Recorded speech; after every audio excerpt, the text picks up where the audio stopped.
రామ్టాక్కి తిరిగి స్వాగతం.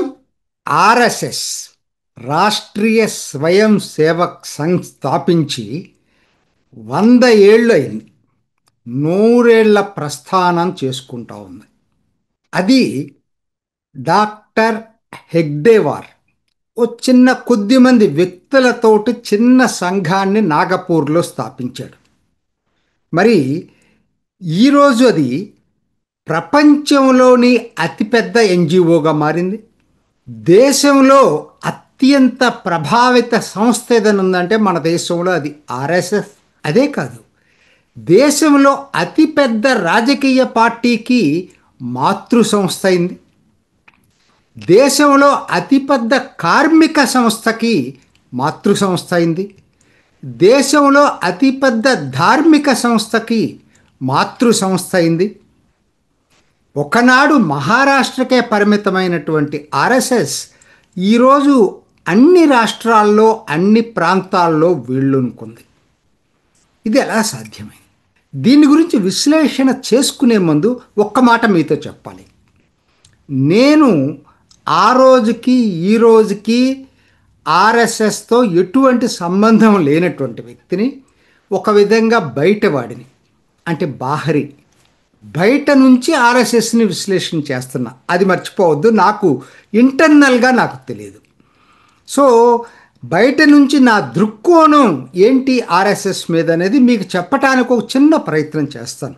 మొదట అన్నిటికన్నా ముఖ్యమైనది ఏంటంటే, ఆర్ఎస్ఎస్ మీద పడినటువంటి ప్రధాన ముద్ర ఏంటంటే మహాత్మా గాంధీ హత్యలో ఆర్ఎస్ఎస్ పాత్ర ఉందనేది ఆ రోజు నుంచి ఈ రోజు కూడా సోషల్ మీడియాలో చక్కర్లు కొడతా ఉంటుంది. కారణం ఏంటంటే నాథురామ్ గాడ్సే మూలాలు ఆర్ఎస్ఎస్లో ఉన్నాయని. ఇది ప్రధాన కారణం. మరి చరిత్ర ఏం చెప్తుంది మనకి? దాంతోనే ఆర్ఎస్ఎస్ని నిషేధించడం జరిగింది వల్లభాయ్ పటేల్. తర్వాత కేంద్ర దర్యాప్తు సంస్థలు లోతుగా క్షుణ్ణంగా దర్యాప్తు చేయటం జరిగింది. ఎందుకంటే మామూలు వ్యక్తి కాదు కదా. జాతిపిత మహాత్మా గాంధీ హత్య విషయంలో ఏం జరిగింది అనేది కూలంకుషంగా దర్యాప్తు చేసిన తర్వాత ఆర్ఎస్ఎస్ సంస్థకి ఎటువంటి పరిస్థితుల్లో సంబంధం లేదని చెప్పి దర్యాప్తు సంస్థలు తేల్చాయి, కోర్టులు తేల్చాయి. అందుకనే ఆర్ఎస్ఎస్ మీద నిషేధం ఎత్తేశారు.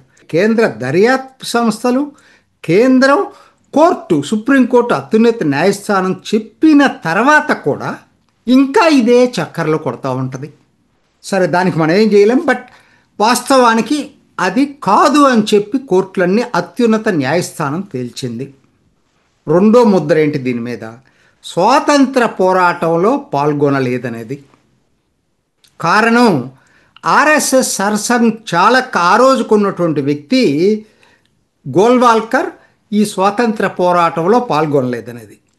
కానీ సంస్థాపకుడు హెగ్డే వారు 1920 సహాయ నిరాకరణ ఉద్యమంలో పాల్గొనటమే కాదు, కఠిన కారాగార శిక్ష 1 సంవత్సరం అనుభవించాడు. బ్రిటిష్ ప్రభుత్వం క్షమాపణ చెప్పకపోవటం వల్లనే కఠిన కారాగార శిక్ష అనుభవించవచ్చు వచ్చింది. సో వాళ్ళు సర్సంఘ్ ఆర్ఎస్ఎస్ సంస్థ ఒక రాజకీయ సంస్థగా లేదు. అది మేము దాని గురించి సిద్ధాంతం వచ్చినప్పుడు నేను దాని గురించి వివరిస్తాను. సో వాళ్ళు సంస్థగా పాల్గొనకపోయినా ఆర్ఎస్ఎస్లో ఉన్నటువంటి మిగతా నాయకులు పాల్గొనడానికి ఎక్కడ అభ్యంతరం లేదు. అటువంటి వ్యక్తులు చాలామంది ఉన్నారు. అంతకన్నా ముఖ్యంగా స్వాతంత్ర టైంలో జరిగినటువంటి విభజనలో ఎన్నో కార్యక్రమాలు చేసింది. హిందువులకి ఆత్మరక్షణగా నిలబడింది. ఇది కూడా స్వాతంత్ర పోరాటంలో భాగంగా మనం చూసుకోవాలి తప్పితే, ఎందుకంటే లక్షలాది మంది చనిపోయి హత్యలకు గురి కాబడినటువంటి టైంలో, నిర్వాసితులు అన్నటువంటి టైంలో ఆర్ఎస్ఎస్ సంస్థ చేసినటువంటి సర్వీసు ప్రతి ఒక్కరు గుర్తు చేసుకుంటారు, ఇంక్లూడింగ్ పంజాబ్లో ఉన్నటువంటి సిక్కులతో సహా. సరే, నెక్స్ట్ విషయానికి వద్దాం. హిందూ రాష్ట్రం కావాలని కోరుకుంటుంది, ఇంకొక ఎలిగేషను దీని మీద ప్రధానంగా. మరి కారణం ఏంటంటే హిందూ మతస్థుల దేశంగా ఏర్పడాలని ఆర్ఎస్ఎస్ చెప్పినట్టుగా దేశం అర్థం చేసుకుంది. ఇనీషియల్ డేస్లో, ఇవాళ కాకపోయినా ఎక్కువ మందికి ఉన్న భావన ఈరోజు కూడా అదే. కానీ మరి వాళ్ళు ఏం చెప్తున్నారు, చరిత్ర ఏం చెప్తుందంటే హిందూ అనే పదాన్ని విస్తృత అర్థంలో చూడాలి తప్పితే మత ప్రాతిపదికన చూడకూడదనేటువంటిది ఆర్ఎస్ఎస్ చెప్తా ఉంది. భారత్లో నివసించేవారు అందరూ హిందువులని, కొంతమంది ఇప్పుడు హిందువులైతే మరికొంతమంది పూర్వకాలంలో హిందువులని, ఇది వాళ్ళ విశ్లేషణ. అంటే ఇది మత ఆధారంగా ఈ పద శబ్దం వాడలేదు, ఇది ఆ సంస్కృతి ఆధారంగా వాడామనేది వాళ్ళ భావన. కానీ జనబాహుల్యంలో మాత్రం హిందూ మతంగానే అర్థం చేసుకున్నారు. ఇది నిజం ఈ రోజుకి కూడా. ఇంకొకటి, ముస్లింలకు వ్యతిరేకం అనేది ఇది కారణం ఎందుకనంటే హిందూ హక్కుల కోసం గట్టిగా నిలబడటం. యాక్చువల్గా ముస్లింలకు వ్యతిరేకులు అనే దానికి సరైనటువంటి ఆధారాలు లేవు. హిందువులకు ఆ రక్షణ కోసం గట్టిగా నిలబడింది అనే దానికి ఆధారాలు ఉన్నాయి. ఎందుకని ఇది వచ్చిందంటే మత ఘర్షణలు జరిగినప్పుడు హిందువుల తరఫున నిలబడిన మాట నిజం, ఆర్ఎస్ఎస్ నాకున్నటువంటి అవగాహన. కానీ ఆర్ఎస్ఎస్కి భారతీయ ముస్లింలకు సంబంధించిన ఒక వింగు కూడా ఉంది, అది మర్చిపోతున్నారు మీరు. ముస్లింలకు వ్యతిరేకమైతే అసలు ముస్లింలకు ఒక సంస్థ ఎందుకు పెట్టుకున్నారు, ఎంతమంది ఉన్నారో అది వేరే విషయం ఉంది కదా. కారణం ఏంటి, వాళ్ళు చెప్పేది ఏంటంటే మతం ఏదైనా మాతృభూమిని ప్రేమించాలి, అది క్రైటీరియా. అంటే దేశభక్తి, దేశం అనేది క్రైటీరియా, మతం కాదు క్రైటీరియా అనేది ఆర్ఎస్ఎస్ చెప్తుంది. అంటే వాళ్ళు చెప్పేదానికి కొన్ని ఉదాహరణలు కూడా చెప్తా ఉన్నారు. అవి మరి ప్రతి ఒక్కరు దగ్గయ్యాయి. ఉదాహరణగా 1946 ఎన్నికల్లో ముస్లిం లీగు మరి ముస్లిం రిజర్వ్డ్ నియోజకవర్గాలు అన్నిట్లో కూడా ఎక్కువ భాగం ఇప్పుడున్నటువంటి భారత్లో ఉన్నటువంటి ముస్లిం రిజర్వ్డ్ నియోజకవర్గాలు, ఆ రోజుకి రిజర్వ్డ్ ఉండే ఎక్కువ 90% పైగా ముస్లిం లీగ్కి ఓటేశారు. విభజన కోరుకుంటున్న ముస్లిం లీగ్కి ఓటేశారు. దీన్ని ఏ పద్ధతిలో విశ్లేషించాలో నాకు తెలియట్లేదు. మరి ఇది వాస్తవం, ఇది గణాంకాలు, నేను చెప్పేది కాదు కదా. మీరు నెట్లో కొడితే దొరికిపోతుంది. 1946 ఎన్నికల్లో ముస్లిం రిజర్వ్ నియోజకవర్గాల్లో ఎవరికి ఓటేశారనేది నెట్లో దొరుకుతుంది, మనమేమి వేరే చేయాల్సిన పని లేదు. రెండోది, ప్రపంచ పరిణామాల్లో కూడా ఒక్కోసారి ఇటువంటి మనం జాగ్రత్తగా ఆలోచించాల్సిన పరిస్థితి వస్తూ ఉంది. భారత్ నుంచి కూడా ఆల్ ఖైదాలోకి, ఐఎస్ఐఎస్లోకి ఎంతోమంది వెళ్ళటం జరిగింది. హమాస్కి మద్దతుగా నిలబడటం అనేది జరుగుతూ ఉంది ఈరోజు కూడా.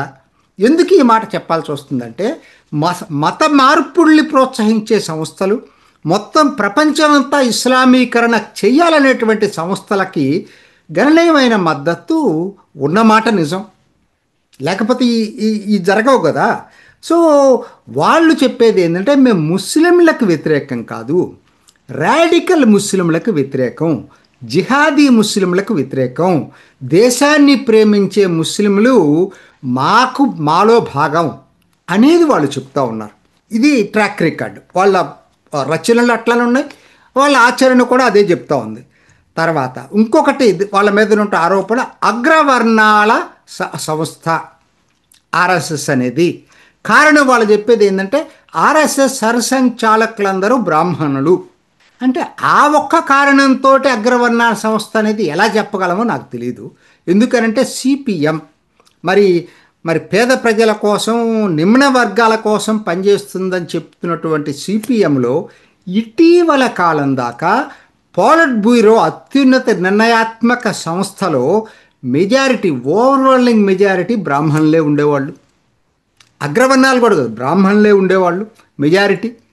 మరి అటువంటప్పుడు సిపిఎంకి దీన్ని ఆపాదించకుండా ఒక్క ఆర్ఎస్ఎస్కి ఎందుకు ఆపాదిస్తున్నారు?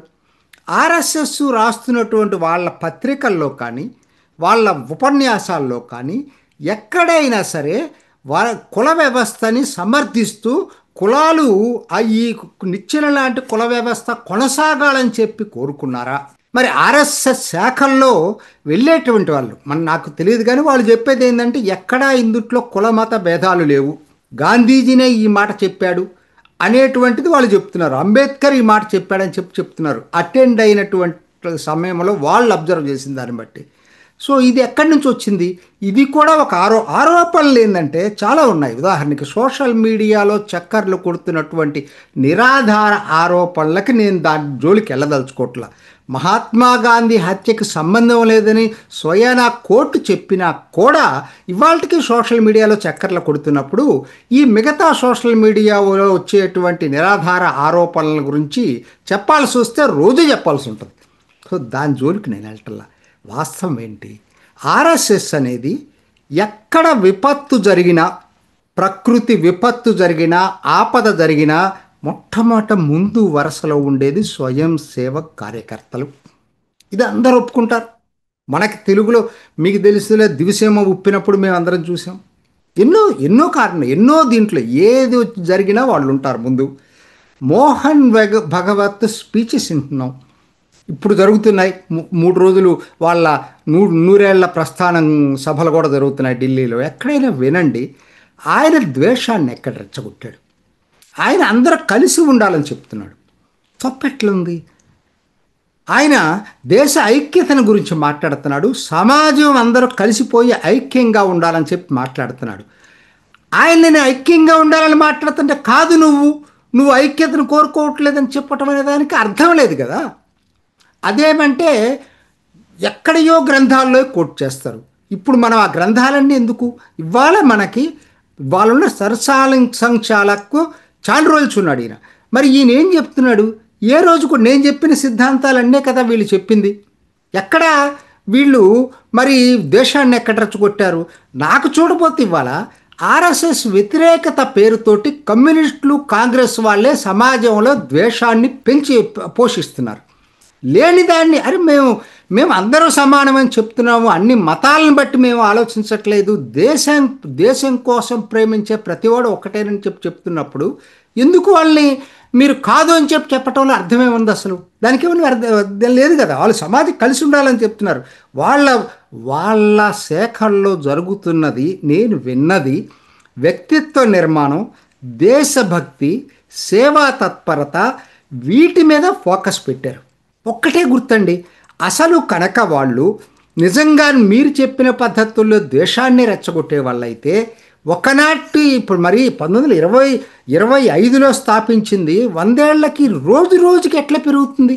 దేశాన్ని బట్టి పెరగదు. ఎందుకంటే ముఖ్యంగా మీరు ఒకవేళ హిందువుల్లో చూసుకున్నా కూడా ఎక్కువ మంది లిబరల్గానే ఉంటారు. ఎందుకంటే అసలు ఆ ధర్మమే లిబరల్గా ఉంటుంది. ఎందుకంటే ఒక పర్టికులర్ మోనోథయిస్టిక్ రిలీజియన్ కాదు, అది అబ్రహామిక్ రిలీజియన్స్ లాగా కాదు.